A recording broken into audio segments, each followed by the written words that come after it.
Yeah! Big yeah, Weege show back.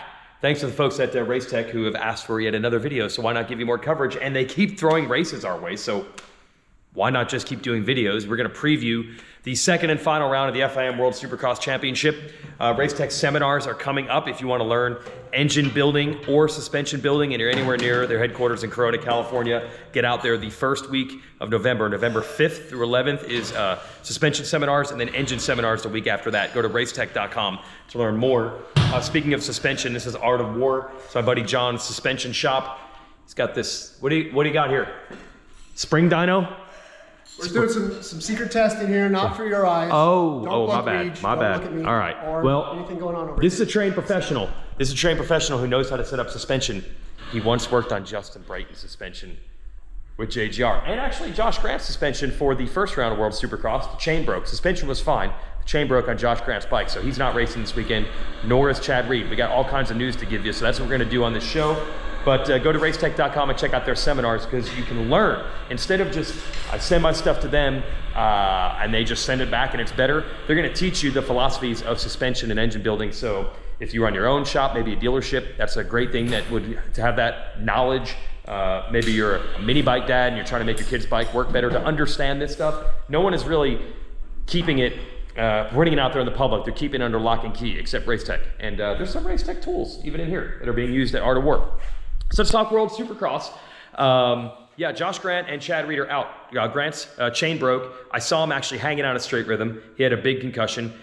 He's not gonna be able to race this weekend. And then Reed's engine cut out, and he's out as well. Now this little area that we live in, this North Carolina area, we all got our JGR little roots. The JGR team doesn't exist anymore, but this guy knows Josh Grant from the JGR days, and then Chad still lives here from his JGR days, and Ben, who used to be JGR mechanic, is building Chad's bike. I don't think it was Ben's fault that Chad went down and down hard at that race.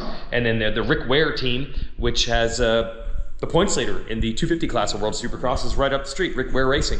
So pretty funny how everyone all around is trying to get their hands into this series and around this series and try to figure out how to build the proper teams and operation to make it work, because it's a totally different concept than what we're used to, because they do not have factory teams. They are really pushing the franchise privately owned model.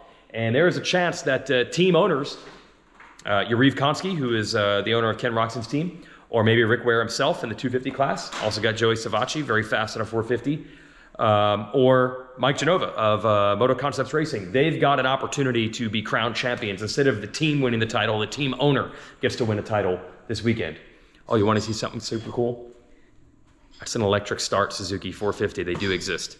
So let's get you up to speed on World Supercross Round 2, which comes up this weekend. So when this World Supercross thing was first announced, we thought there'd be maybe 4 rounds, 5 rounds, 8 rounds. Then it was down to 4, then 3, and now there's only 2.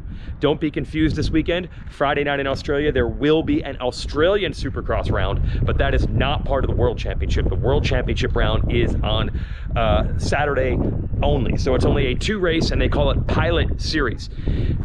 Round 1, to confuse a little more, was won by Eli Tomac, but they really want to stick to the franchise team model in this series. So since Tomac didn't race for any of the official teams, he just came in as a wild card on his own Monster Energy Yamaha Star Racing bike. He's ineligible for the championship, and he's only allowed to enter 1 race. So although he won in Wales, he's not going to Australia. He's not going to win the title. Ken Roczen then is the de facto points leader, and Roczen does race for one of the approved teams. That's Yariv Konsky's Australia-based genuine Honda Firepower racing team. So Roczen is the title favorite going in, but the challenge is coming from Genova's Moto Concepts team, which is Vince Friese, who is 3rd overall in Wales. So he's 2nd in points behind Roczen since Tomac's not eligible for the title. And the guy that everyone thought, at least myself, would win this title when this series was first announced, Mr. International Racing, Justin Brayton. I mean, I already got Fly Racing to print like 10 Brayton #1 jerseys, not for him, just so I could put them all on my wall, and a bunch of #1 plates. They're just 10s where I just wrote out the 0. I thought Brayton would win this title, but Roczen's been a tough customer, and he's a few points behind his teammate Friese. It is, I believe, 3 points between Roczen and Friese, and 8 points between Roczen and Brayton in 3rd. That's the championship showdown in the 450s. This is next door. This is my guy Bundy's I guess we're gonna call this engine shop. They build motocross engines. Bundy Built. Bundy is a legend. Oh, what's up? We're in. Bundy is a legend. He was Nate Ramsey's mechanic, then part of JGR, and then we keep hanging in our little JGR group. Still builds dirt bike stuff. Oh, right now, working on dirt bike stuff right now. Working on a dirt bike. Dirt bike right now. But Bundy is also involved with it. What do we call these? These are sprint cars? Midgets? Midgets. Midgets. Midgets. What is that? That's an outlaw cart. What's the engine? That's a Yamaha 450 on a 400-pound car. That's a Honda over there. See it by the pit cart? Pit cart. Honda engine on the ground. No, right there. Oh, yes. This is what you use in the midget cars. Midget cars. A Honda 4-cylinder engine. 400 horsepower, 800 pounds. 400 horsepower. It goes in this car. Total weight 800 pounds. Add a driver, and you're at 1,000. 1,000 at the end of the race. Yes. So Bundy, you took your motocross engine building specialties and then applied it to 4-cylinder Honda engines for this type of thing. Absolutely. Yeah. Yeah. And what you told me was it actually works because in motocross, I mean, the NASCAR guys probably think they're really innovative. Yeah. But motocross is like the tip of the spear as far as development, you found. Oh yeah, like, Yep. I mean, dude, NASCAR's running a pushrod motor. That thing was built 60 years ago. It's a Yeah. pile of junk. Yeah, there you go. I mean, it's so ridiculously outdated, it ain't even funny. So yeah, you're taking your double overhead cam experience and applying it to 4-cylinder car engines to win these races. Yeah, and that's double up. Yeah, it's all the same. There's another motor back there on the back bench. See Yep. all the part back there? Oh, cool. That's a GSX-R 600. So that's a double overhead cam, inline 4. Oh yeah, GSX-R 600 motor. Look at that. Is that another project? So we built tons of those. You see, we got 3 or 4 more of them over here. Yeah. Because those go into a car that's in between a midget and an outlaw cart that's called a micro sprint. Gotcha. So you run a single-cylinder motocross engine here. Yeah. The bigger ones you run a 4-cylinder car engine, and in between you run a 600 4-cylinder street bike motor. Yeah. And you build all this stuff here. Yes. That's right. This is a complete. I don't even know what I'm looking Yeah, we at. got all Right now. kinds of shit going right. Yeah, you do. sideways in here. That's. And This then, is. Dennis, he's trying to get laid, so he's doing some girl's freaking jet skis. Oh, that's why that's here. Oh, just working on a lady's jet ski. yeah. Oh, okay, all right. Otherwise, that wouldn't be here. I don't know. Maybe you can learn something. NASCAR doctor, Dr. Petty, who's been awarded several awards from NASCAR. Okay.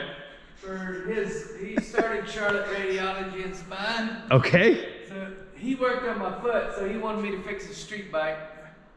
Oh, that's your payback for your injury. Yeah. Oh, he'll work on. Yeah. He got that as a gift from Kenny Schrader a long time ago. You talking about this Kawasaki here? Yeah. This Kawasaki street bike? This is a police bike. police bike. Yeah. So you're gonna hot rod that thing up a bit? No, just get it back, brother. Oh, okay. It's all messed up. And then, stupid quads over here, had to do them because they're the landlord. Look what I found. I'm doing a video about World Supercross. What do we have here? Oh. You guys work on Josh Hill's stuff when he's in the area? Absolutely. So there we go.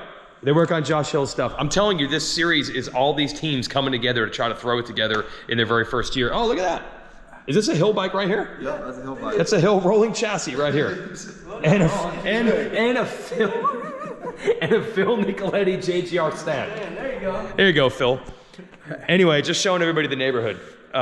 Get well soon, Bundy. Congrats on a big championship. Absolutely. Thank you. Those Honda 4-cylinder motors. See all that stuff on the wall there? Yeah, they just won that over the weekend.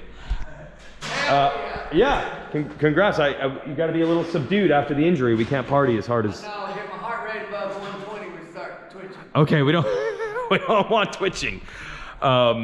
Yeah, this is just a neighborhood. So yeah, they helped Josh Hill. Not Hill's racing for the Craig Dack Racing Yamaha team. When he's racing over there, he's on their bikes. But when he's practicing here at Chad Reed's track up the road, he's riding on a bike that is Bundy Built. So this is just our little neck of the woods, and this world thing, everybody's trying to scramble together. So people getting bikes and different teams getting involved, like Rick Ware Racing was actually involved with Supercross about 15 years ago at a lower scale, but Rick Ware Racing could win the world championship with Shane McElrath in the 250 class. McElrath actually won the overall without winning any of the 3 races at the first round.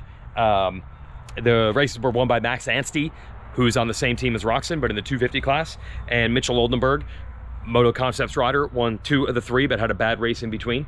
So that's really what this series is trying to pump up, the individual team owners instead of the factory team model, which has always been the guiding light of motorcycle racing. You either have the factory teams in your series or you're hoping to have the factory teams in your series. The factories are not interested in FIM World Supercross, so they're taking a different model, which is really promoting the private team ownership. And if you're a guy like Mike Genova, this is all you've ever wanted. You've wanted the respect from the industry, the respect of we can win, we can be, in this case, world champion, and they have both Friese and Brayton in position to do it, and maybe Oldenburg in the 250 class if he has a good run this weekend.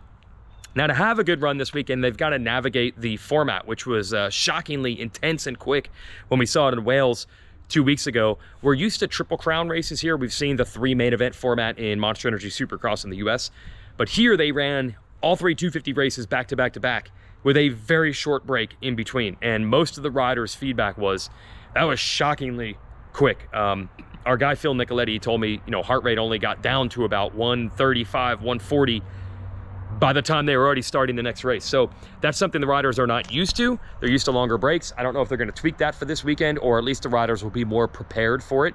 But when you have 3 very short races and 3 starts, all in a short amount of time, it kind of opens the door for chaos. So although most people would say, why are you even building up the idea of Roczen versus Friese and Brayton for this title? We know that Roczen is the superior guy. I don't think we can quite take that for granted with this format, which kind of breeds chaos. I mean, if Roczen has a first turn crash, it opens the door for Friese or for Brayton. And we all know how great Brayton is in international type racing. One time at the Paris Supercross. Johnny, ever won the Paris Supercross with a bike tuned by you?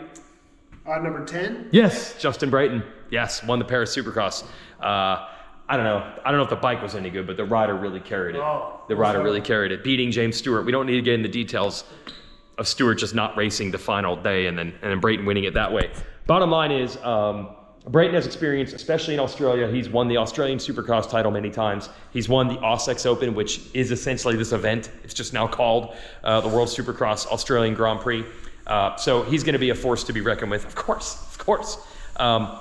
So although Roczen will be the favorite, when you have the short sample size, 2 rounds and 3 short races, that's comprising the entire night, anything can happen. And that's probably the chaos that they're hoping you tune into on Fox Sports 1 this weekend. Okay, so that's our preview. Only a 2-round Pilot World Championship.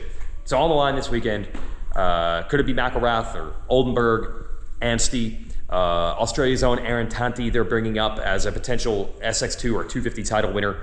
And in the 450s, you got that Roczen, Brayton, Friese, maybe Josh Hill. Josh Hill's next in points behind them. Practice bike built by Bundy.